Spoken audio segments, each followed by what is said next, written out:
बिस्मिल्लाहिर्रहमानिर्रहीम। अस्सलाम वालेकुम नाज़रीन, आप यूट्यूब चैनल देख रहे हैं। मैं इमरान खान हूँ। एक तो कौमी असम्बली के लिए जो एजेंडा है, एजेंडा ऑफ द डे, वो हमारे सामने यहाँ पे मौजूद है और ये ऑनलाइन मौजूद रहता है सोशल मीडिया पे।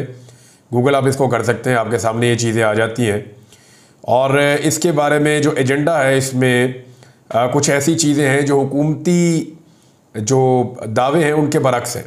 यानी हुकूमती वज़ीर ने कुछ और कहा, वज़ीर कानून ने, और यहाँ पे जो दिखाई दे रहा है वो कुछ और दिखाई दे रहा है। फजलुर रहमान साहब जो हैं वो जरदारी साहब के साथ कुछ और बात कर रहे थे और रिपोर्ट हो रही थी, यहाँ पे कुछ और दिखाई दे रहा है। मैं आपके साथ शेयर करता हूँ, लेकिन पहले मैंने आपसे वादा किया था कि आपको एक स्कैंडल में बताऊँगा और आपको बताऊँगा कि कैसे अगस्त और सितंबर के बिलों में नवाज शरीफ साहब ने जो 45 अरब रुपए देने का वादा किया कि ये बिल वो जमा करवाएंगे, कहाँ दो नंबरी हुई है। एक तो पंजाब की जो इंफॉर्मेशन मिनिस्टर हैं, उन्होंने एक ट्वीट किया और उसमें उन्होंने कहा कि पंजाब के लोगों के लिए खुशखबरी आ गई। वज़ीर आला मरियम नवाज़ ने साबित कर दिया, जहां चाह वहां राह। और फिर अल्हम्दुलिल्लाह लिखा हुआ है और साथ उन्होंने बताया जी कि ये बिल जमा करवा दिया है। अब मामला ये है कि एक बिल उन्होंने शेयर किया, ये गुजरांवाला इलेक्ट्रिसिटी पावर कंपनी का बिल है। जब ऑनलाइन कुछ लोगों ने इसको चेक किया तो वहाँ पर बिल किसी और तरह का है, यहाँ पर किसी और तरह का है। नॉर्मली बिल के ऊपर लिखा होता है से नो टू करप्शन, कि करप्शन से इनकार कीजिए, लेकिन इस बिल के ऊपर जो इन्होंने शो किया वो नहीं लिखा हुआ। इनका बनता भी नहीं है, इनके बिल पे नहीं लिखा हो सकता। इससे तो चिढ़ना चाहिए इनको, से नो टू करप्शन, क्योंकि अभी तक ये करप्शन के पैसों का हिसाब नहीं दे सके। इस बिल के ऊपर एक और जुमला लिखा हुआ है, आपका मौजूदा बिल 10,632 रुपये है, जिसमें से वज़ीर आला पंजाब मरियम नवाज ने 3,080 रुपये अदा कर दिए हैं। अब आपके ज़िम्मे बकिया जो बिल है वो 7,552 रुपये वाजिबुल अदा, इसके अंदर ये लिखा हुआ है। अब ज़रा आप देखें कहानी, इसके अंदर ट्विस्ट कहाँ से आता है। आपको लोगों ने बहुत सारे एंगल बताए होंगे। कई लोगों ने ये भी बताया होगा कि ये बिल जो है वो तो सोशल मीडिया पे जो है वो कैप्को का वैसे ही है। कुछ लोग कह रहे हैं जी तारीखों का हेर फेर है। कुछ लोग कह रहे हैं जी से नो टू करप्शन इसके ऊपर नहीं लिखा हुआ। कुछ लोग कह रहे हैं जी मरियम नवाज ने कहाँ से बिल अदा कर दिया है, उनके या उनके वालिद गिरामी के पैसे तो नहीं है।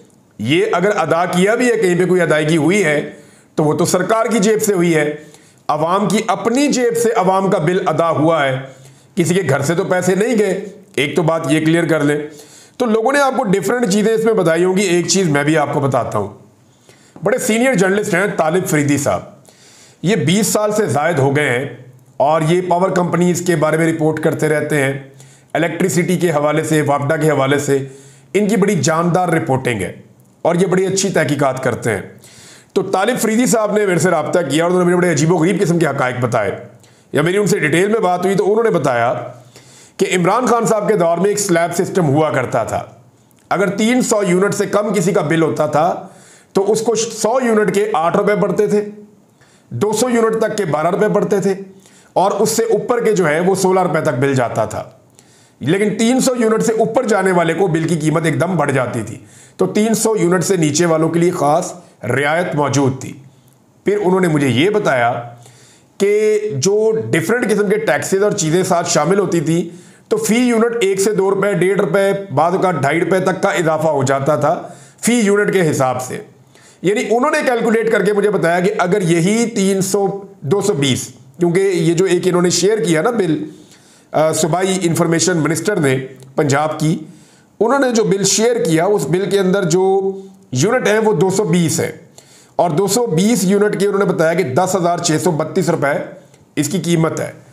अब उन्होंने बताया तालिब फरीदी साहब ने कि 220 यूनिट की जो कीमत इमरान खान साहब के दौर में थी वो 3,000 के लगभग होती थी। इससे थोड़ी कम या इससे थोड़ी ज़्यादा वो टैक्सेस के साथ एडजस्ट हो जाती थी। उन्होंने कहा जी ये बिल होता ही 3,000 था इमरान खान के दौर में, इन्होंने इस बिल को 10,500 से ऊपर पहुंचाया पहले। यानी ये महंगाई इन्होंने खुद की है। पहले एक लंबा डाका मारा आवाम की जेबों पर 2-2.5 साल तक। पहले जो 3,000 वाला बिल था उसको पहुंचाया 10,500 रुपये पे, 10,632 रुपये पे, और फिर उसके अंदर से 3,000 रुपये छोड़ दिए। अब 3,000 रुपये छोड़ के फिर भी 7,500 रुपया उस बंदे को पे करना पड़ेगा जिसको ये बिल आया है। बात यहां खत्म नहीं होती, एक और चीज भी है। मेरे वीलॉग को रिवाइंड करके सुन लीजिएगा, आपको सारा इशू समझ आ जाएगा। नंबर 1, ये बिल 3,000 रुपये का था इमरान खान के दौर में, इसको 10,500 रुपये पे पहुंचाया, फिर 3,000 रुपया उसके अंदर से कहा जी गवर्नमेंट ने पे कर दिया है, आप 7,500 रुपया दे दें। पहले ही वो आदमी जो है वो 4,500 के नुकसान में जा रहा है इमरान खान के दौर के तनासुब से अगर आप देखें तो। और ये नुकसान भी इसलिए हो रहा है कि इन्होंने महंगे मंसूबे लाके पाकिस्तान में लगाए। अब इमरान खान की जगह पे आपको सोने का भी वजीर आजम ले आएंगे ना, तो ये बिजली आपको महंगी मिलनी है। ये बड़ा लॉन्ग टर्म मंसूबा होगा, बड़ा टाइम लगेगा जाकर बिजली को वापस सस्ता करने के अंदर। आप सस्ता कर नहीं पाएंगे चाहे जो मर्जी वजीर आजम आ जाए, क्योंकि नवाज शरीफ और शहबाज शरीफ ने जो तोहफे पाकिस्तान के अंदर लाकर लगाए हैं ना, जो ये नारे लगाते थे कि हम ये कर देंगे वो कर देंगे, यानी ये कहते हैं कि बिजली के सारे मंसूबे हमने लगाए हैं और बिजली महंगी इमरान खान की वजह से हुई है। हद हो गई है, महंगे मंसूबे आप लगाए और महंगी इमरान खान की वजह से हो, ये तो मुमकिन नहीं है। अब आपको एक और चीज मैं बताता हूं कि ये जो 45 अरब रुपया नवाज शरीफ साहब ने दिया, ये कौम को देकर ये क्या एहसान कर रहे हैं? तो ये नवाज शरीफ साहब का अपना नहीं है, हुकूमत पाकिस्तान का पैसा है, अवाम का पैसा है। ये जो 45 अरब रुपया है, इसके पीछे एक कहानी है और कुछ खबरें मैं आपके साथ शेयर कर देता हूं। अप्रैल में, फिर उसके बाद जुलाई में, फिर बीच में जून में ये स्टेटमेंट वजीर दाखिला के और वजीर आजम पाकिस्तान के आते रहे। FIA लाहौर के अंदर बैठ के जो इंटीरियर मिनिस्टर है उन्होंने ये कहा था कि ओवर बिलिंग हुई है और ओवर बिलिंग जिन्होंने की है उनको पकड़ा जाएगा, उनको सजा दी जाएगी, उनको गिरफ्तार किया जाएगा, उनके खिलाफ कानूनी कार्रवाई होगी। अरबों रुपए की ओवर बिलिंग हुई है। अब मैंने मुख्तलिफ लोगों से पूछा कि ये कितनी ओवर बिलिंग हुई है, तो उनका कहना था कि जितना नवाज शरीफ ने रिलीफ दिया ना उससे कई गुना ज्यादा ओवर बिलिंग हुई है। अब मामला ये है कि ओवर बिलिंग के नाम के ऊपर आप अवाम की जेब में डाका डालें 10 रुपए का और वापस आप उनको रिलीफ दें 3 रुपए का, तो ये कितनी बड़ी ज्यादती है कि 10 रुपए उनके लूट के फिर उनको 3 रुपए दे रहे हैं। तो दो तरह की डकैती हुई है। एक तो ये हुई कि इमरान खान के दौर में जो बिजली आपको 3,000 के आसपास मिलती थी वो अब आपको 10,500 रुपए की मिलती है। दूसरा, ना सिर्फ वो 10,500 रुपए की मिलती है बल्कि गुज़िश्ता कई महीनों से आपकी जेब के ऊपर ओवर बिलिंग की सूरत में डाका डाला गया। जिन लोगों ने डाका डाला उनमें से कहा गया कि बंदे पकड़ेंगे, गिरफ्तार करेंगे, कानूनी कार्रवाई करेंगे। आज तक कोई कार्रवाई रिपोर्ट नहीं हुई, किसी बंदे को गिरफ्तार नहीं किया गया। जो अरबों रुपए की ओवर बिलिंग हुई वो पैसा वापस नहीं आया। वो पैसा कहां गया? अब उसकी जगह पे जो इतनी बड़ी डकैती मारी गई उसमें से इतना सा हिस्सा कौम को वापस किया जा रहा है। ये एहसान चढ़ा करके आपका बिल मरियम नवाज ने अदा कर दिया है। तो आपने इस चक्कर में नाजरीन नहीं आना। ये 7,500 रुपए का जो इजाफी आप बिल दे रहे हैं ये आपकी जेबों से ही पैसा गया है। और ये जो आपको इन्होंने 14 रुपए की छूट दी है, यानी 2 महीनों में मैक्सिमम आपको जो बचत हो जाएगी वो थोड़ी 6-7 हज़ार रुपए की हो जाएगी। तो जो आपको छूट दी है उससे बड़ी डकैती आपकी जेब पे मार दी गई है। गुज़िश्ता 2 सालों के अंदर लगातार आपको ओवर बिलिंग हो रही है। और ये मैं नहीं कह रहा, ये इस मुल्क के वजीर आज़म ने कहा है। ये मैं नहीं कह रहा, ये इस मुल्क के वजीर दाखिला ने कहा है। और मुझे कई रिपोर्टर्स ने यह बताया कि कोई कानूनी कार्रवाई इन लोगों के खिलाफ FIA में नहीं हुई। अब आ जाए उस इशू की तरफ जिस पे मैं बात करना चाहता था। नूर आलम खान जनाब कौमी असम्बली के हल्का 28 से मेंबर कौमी असम्बली बने। इनके बारे में रिपोर्ट्स भी आ गई हैं कि ये जाली मैंडेट है इनका, और इनको बहुत सारे लगभग 60 से 70 हज़ार लिखा हुआ था रिपोर्ट के अंदर कि जाली वोट इनको डलवाए गए हैं। और ये इंटरनेशनली जो तंजीमें काम करती हैं, इदारे काम करते हैं, उन्होंने ये रिपोर्ट जारी की है। अब मामला ये है कि अगर आप आज के दिन का एजेंडा उठाकर देखें, ऑर्डर ऑफ द डे उठाकर देखें कौमी असम्बली का, तो आपको नजर आएगा कि नूर आलम खान बहुत सारे बिल पेश कर रहे हैं अमेंडमेंट के लिए। यानी यहां लिखा हुआ है मिसाल के तौर पे सबसे पहले Noor Alam Khan to move for leave to introduce a bill further to amend the constitution, यानी कॉन्स्टिट्यूशन में अमेंडमेंट, आइन में तरमीम के लिए बिल पेश कर रहे हैं। Islamic Republic of Pakistan the constitution amendment bill 2024 article 184। कौन कौन से आर्टिकल में करने जा रहे हैं देख लें।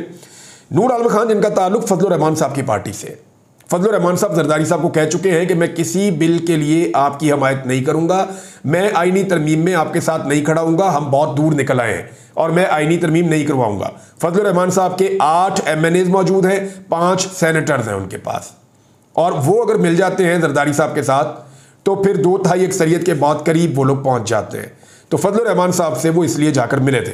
अब फजलुर रहमान साहब की पार्टी के नूर आलम खान साहब क्या कर रहे हैं, आर्टिकल 184, आर्टिकल 51, 59 आर्टिकल 106, आर्टिकल 177, 193, 208, उसके बाद जी दीगर जो आर्टिकल है उनसे मुताल्लिक, तौहीन अदालत के मामलात से मुताल्लिक, और बहुत सारे आर्टिकल्स और भी लिखे हुए हैं। इनके अंदर सबके अंदर नूर आलम खान साहब पेश कर रहे हैं अमेंडमेंट का बिल, आइन में तरमीम का बिल। अब आप ये देखें कि ये है क्या, ये आर्टिकल्स क्या है। केस को सुनने से मुताल्लिक जो अदालती इख्तियारात हैं उनसे मुताल्लिक है, सुप्रीम कोर्ट, हाई कोर्ट के जजेस और चीफ जस्टिस की तैनाती से मुताल्लिक है, मखसूस नशस्तों के हवाले से है, चाहे वो ख़वातीन की हैं चाहे वो अक़लियतों की है। उसके बाद जो अद खुद नोटिस के इख्तियारात हैं उनके आर्टिकल्स में, फिर आइनी तरमीम का बिल कौमी असम्बली में अब ये पेश करेंगे, तौहीन अदालत के इख्तियारात के हवाले से भी बिल पेश होगा। तो ये सारे के सारे वो बिल्स हैं जिनके बारे में डिस्कशन चल रही है गुज़िश्ता चंद दिनों से। तो ये नूर आलम साहब पेश करने जा रहे हैं जो फजल रहमान साहब की पार्टी से ताल्लुक़ रखते हैं। तो क्या फजल रहमान साहब की मुशावरत से ये हो रहा है, ये आपको आज के दिन में पता चल जाएगा। लेकिन सेम टाइम में वजीर कानून का जो स्टेटमेंट है उसको हम नज़रअंदाज नहीं कर सकते। वजीर कानून ने गुज़िश्ता रात एक स्टेटमेंट दिया और उन्होंने ये कहा कि अपने बयान में उन्होंने बड़ा वाज़ेह कर दिया कि अफवाहों का कोई इलाज नहीं है, चीफ जस्टिस से मुताल्लिक ऑन रिकॉर्ड हूँ, चीफ जस्टिस के हवाले से कह चुका हूँ कि वो तौसी में दिलचस्पी नहीं रखते। वज़ीर कानून कह रहे हैं कि कादी फ़ायद ईसा तौसी के अंदर या एक्सटेंशन के अंदर दिलचस्पी नहीं ले रहे। हुकूमत सबको एतमाद में लेकर कानून साजी करने की कायल है। उन्होंने कहा जी कि चीफ जस्टिस ऑफ पाकिस्तान की तैनाती आईनी तरीक़ाकार के मुताबिक होगी। ये नहीं बताया कि आइन में तरमीम करने के बाद होगी या जो अभी आईनी तरीक़ाकार है उसके मुताबिक होगी। जब चीफ जस्टिस पाकिस्तान रिटायर होंगे तो सीनियर मोस्ट उनकी जगह लेंगे, ये उन्होंने कह दिया। और इससे तो क्लियर हो रहा है कि मंसूर अली शाह साहब आएंगे, लेकिन अभी देखें कि होता क्या है। साथ ही साथ उन्होंने कहा कि आइन में तरमीम से मुताल्लिक हुकूमत ने उनको हदायत की थी वजीर साहब को कि चीफ जस्टिस को ऑन बोर्ड रखूं, लिहाजा ये जो भी हो रहा है इसमें कादी फ़ायद ईसा साहब ऑन बोर्ड है, ये उन्होंने कहा। दूसरा उन्होंने कहा कादी साहब को एक्सटेंशन नहीं मिल रही। तीसरा उन्होंने कहा कि कोई ऐसी चीज़ हम नहीं करने जा रहे कि सीनियर मोस्ट ही आएंगे और वो आकर चीफ जस्टिस लगेंगे। एक तो ये चीज़ आप क्लियर कर लें। लेकिन फिर आइन में तरामीम क्यों हो रही है? एक तो सुप्रीम कोर्ट ऑफ पाकिस्तान ने जो फैसला कर रखा है उस फैसले के खिलाफ कुछ तरामीम होने जा रही है कि मखसूस नशिस्तें ना मिले पाकिस्तान तहरीक इंसाफ को, ये खेल खेला जा रहा है और वो सीटें मिल जाए हुकूमत की जमातों को ताकि वो 2/3 अक्सरियत इंजॉय करें, जिस किस्म की कानून साजी करना चाहें वो कर लें। तो ये खेल अभी जारी है। वजीर साहब कुछ और कह रहे हैं, नूर आलम खान साहब ने जो बिल पेश किए हैं वो कुछ और बता रहे हैं। वो तो ऑर्डर ऑफ द डे है, लेकिन आज दिन में क्या होता है हमें सारी चीज़ें समझ आ जाएंगी। बलूचिस्तान की सूरत हाल नाज़रीन बहुत संजीदगी का तकाजा कर रही है। ख्वाजा साद रफ़ीक ने जो कहा वो सुन लीजिए। उन्होंने कहा जी बलूचिस्तान से उठती लाल आंधी साइक्लोन बन रही है। अफनानुल्लाह खान जो सेनेटर है नून लीग के, उन्होंने कहा कि बलूचिस्तान में दहाइयों से सियासी निज़ाम को कमज़ोर किया गया है। ऐसे सियासतदान जिनकी अवाम में जड़ें ही नहीं हैं उनको प्रमोट किया गया बलूचिस्तान में, उसका नतीजा सारी कौम भुगत रही है। ये मसला सियासी है, इसका अस्करी हल नहीं निकल सकता। बात ठीक कर रहे हैं वो, ये वाकई सियासी मसला है। इसका ताकत के जरिए से हल करने की हम बहुत लंबे अरसे से कोशिश कर रहे हैं, हो नहीं पा रहा। ये दो सीनियर जो लोग हैं PMLN के, उनका ये कहना है। जबकि ख्वाजा आसिफ साहब को पता नहीं क्या हो जाता है, मेरी समझ से बाहर है। जब वो अपोजिशन में होते हैं तो वो इनकलाबी बन जाते हैं और हर चीज़ को जमहूरियत के साथ देखते हैं, लेकिन जब वो हुकूमत में आते हैं तो वो मार्शल लॉ डिक्टेटर बन जाते हैं। अब ख्वाजा आसिफ लापता अफराद के साथ इस मामले को जोड़ रहे हैं। भाई इस मामले को अगर आपने लापता अफराद के साथ ख्वाजा साहब जोड़ना है तो आप जाइए और जाकर नवाज शरीफ से और मरीम नवाज से पूछिए कि वो लापता अफराद के कैंपों में क्यों गए थे। उनसे पूछिए कि उन्होंने लापता बलोचों के बारे में बातचीत क्यों की थी। उनसे पूछिए कि वो जबरी गुमशुदगियों के खिलाफ आवाज़ क्यों उठाते थे। आज आप हुकूमत में है, आज आपने इंप्लीमेंट करना है इन चीज़ों के ऊपर। देखिए जो बलूचिस्तान में दहशतगर्दी है उसको कोई भी जी शऊर जो है वो उसकी हमायत नहीं कर सकता, वो पागल ही होगा। दहशतगर्दी को ख़त्म होना चाहिए, कुचलना चाहिए ऐसे अनासर को जो हथियार लेकर आ गए और उन्होंने आम लोगों को कत्ल करना शुरू कर दिया। इसकी कोई गुंजाइश नहीं होनी चाहिए। लेकिन सेम टाइम में जो बलूचिस्तान के दरीना मसाइल हैं, पुराने मसाइल हैं, वो भी हल होने चाहिए। अब इसमें जो एक बड़ा ज़बरदस्त स्टेटमेंट है वो सरफराज बुगटी साहब का है। वो जिस तरह इक़्तिदार में है, जो कुछ उन्होंने किया, मैं बहुत सारी चीज़ों का नाक़िद हूँ, लेकिन एक बात उन्होंने ठीक की। उन्होंने कहा कोई ये ना समझे कि बलोचों ने पंजाबियों को मारा है, ये दहशतगर्दों ने पाकिस्तानियों को मारा है। बात तो उनकी ठीक है, दिल को लगती है, और इस वक्त यही बात करनी चाहिए। ख्वाजा आसिफ ने भी और दीगर कुछ और लोगों ने, नदीम अफजल चंद ने भी ये पंजाबी बलोच मसला बनाने की कोशिश की, लेकिन हम इन चीज़ों का जो है वो बोझ नहीं उठा सकते। मजीद नफरत के हम मुतहम्मिल नहीं हो सकते, तो इन वज़रा को होश के नाखून लेने चाहिए। दूसरा जो है वो आदम सवाती साहब ने काजी फ़ायद ईसा साहब के बारे में कहा कि जी आप खबरदार रहें और अपना किबला दुरुस्त करें, वरना लोग आपको बहुत बुरे अल्फाज में याद करेंगे। और साथ ही साथ जो है उमर अयूब खान साहब ने दोबारा ये मुतालबा किया है कि अगले चीफ जस्टिस का नोटिफिकेशन जारी किया जाए। काजी साहब का नोटिफिकेशन 3-4 महीने पहले कर दिया गया था, लिहाजा अब जो है अगले चीफ जस्टिस का नोटिफिकेशन ना करके एक कन्फ्यूजन हुकूमत क्रिएट कर रही है, नोटिफिकेशन जारी किया जाए। साथ ही साथ जो है वो ये भी मुतालबा किया उमर अयूब खान साहब ने कि पार्लियामेंट के अंदर बहस करवाई जाए, जो बलूचिस्तान की सूरत हाल है, जो दहशतगर्दी की सूरत हाल है। देखिए पार्लियामेंट में जो बातचीत हो रही थी उसमें कुछ लोग कह के भी लगा रहे थे, बड़ा अनफॉर्चुनेट है, बदकिस्मती है पाकिस्तान की कि एक ऐसे वक्त में जब 72 लोग अगले चंद दिनों के अंदर जो है वो बलूचिस्तान में शहीद हो जाते हैं, मारे जाते हैं, और उसके बाद जो है वो कच्चे के अंदर जिस तरह डाकू अटैक करते हैं पुलिस के ऊपर, इस सारे सिनेरियो में अगर कौमी असम्बली में कह लग रहे होंगे तो लोग ये समझेंगे और ये समझने में हक बजानिब होंगे कि संजीदगी हमारे मामलात को लेकर या हमारी जानों को लेकर कितनी है।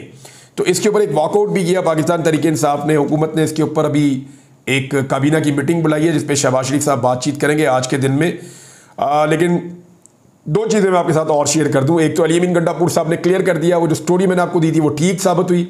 उन्होंने कहा कि एस्टेब्लिशमेंट ने मेरे से रब्ता किया था। दूसरा, उन्होंने कहा कि बड़े पैमाने पर रब्ता किया था। तीसरा, इमरान खान साहब से एस्टेब्लिशमेंट ने बराह रास्त रब्ता नहीं किया। चौथा, उन्होंने कहा जी कि मैंने उनकी सारी ऑप्शंस को रद्द करके आदम सवाती साहब को भेजा था। आदम सवाती साहब ने इमरान खान साहब के सामने सारा सिनेरियो रखा।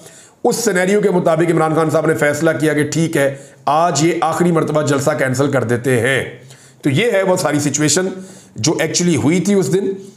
जलसा इसलिए कैंसिल हुआ था।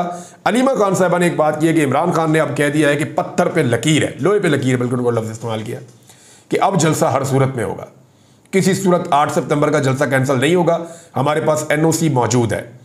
साथ ही साथ ये दावा किया जा रहा है कि लाखों लोग इस्लामाबाद में पहुंचेंगे और इस्लामाबाद रावलपिंडी के लोग अलग से निकलेंगे और ये तारीख का बहुत बड़ा जलसा होने जा रहा है। और एक चीज़ और जो अलीमा खान साहबा ने कही, उन्होंने कहा अब रस्ते में अगर कोई रॉकेट लॉन्चर का भी बताएगा ना कि वो भी है, तो फिर भी नहीं रुकना, हर हाल में जलसा होना चाहिए। ये जी इमरान खान साहब का स्टेटमेंट है। मुश्तरका इजलास जो हो रहा था कौमी असम्बली का, जिसके बारे में बहुत सारे लोग कह रहे थे जी यहाँ पे कोई कानून साजी हो जाएगी, ये हो जाएगा, वो हो जाएगा। मैंने आपको पहले बताया था कि कानून साजी दोनों हाउसेज में अलग अलग होती है। ये मुमकिन नहीं है कि मुश्तरका इजलास एक बुला के और कानून साजी कर दे, वो नहीं होता। दोनों हाउसेज में अलग अलग 2/3 अक्सरियत चाहिए होती है। फजलुर रहमान साहब की तरफ देख रहे हैं सारे लोग कि वो क्या करते हैं। बहरहाल जो मुश्तरका इजलास है पार्लियामान का, फिलहाल उसे मुलतवी कर दिया गया है। देखते हैं कि अगले हफ्ते का कहा जा रहा है कि शायद किया जाए, लेकिन आज के दिन में बहुत सारी चीज़ें क्लियर हो जाएंगी कि फजलुर रहमान साहब और उनकी पार्टी क्या करने जा रहे हैं, क्योंकि हुकूमत कहती कुछ है, करती कुछ है। अब तक के लिए इतनी, अपना ख्याल रखिएगा, अपने चैनल का भी। अल्लाह हाफ़िज़।